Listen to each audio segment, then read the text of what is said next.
এই অভ্যুত্থানে হাসিনা কি হয়েছে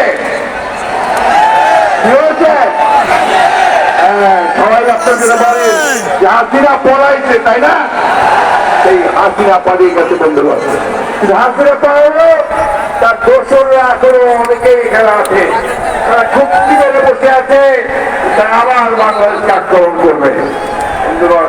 এই জন্য আজকে এই 7ই আমাদের নভেম্বরের যে আমাদের র্যালি, এই র্যালির প্রধান আহ্বান হচ্ছে যে আমরা সবাই অত্যন্ত সজাগ সচেতন থেকে দৃঢ়ভাবে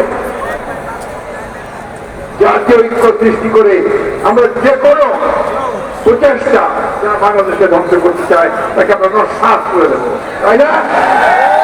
আমরা সংকল্প দিতে পারবো তো?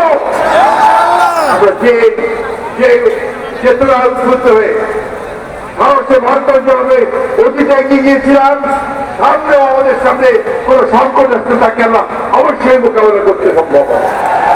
আমরা বিশ্বাস করি বাংলাদেশের স্বাধীনতা প্রিয় গণতন্ত্রকামী যে সৈনিকেরা এবং বাংলাদেশের মানুষেরা তারা তাদের স্বাধীনতার ব্যাপারে ঐক্যবদ্ধ থাকে।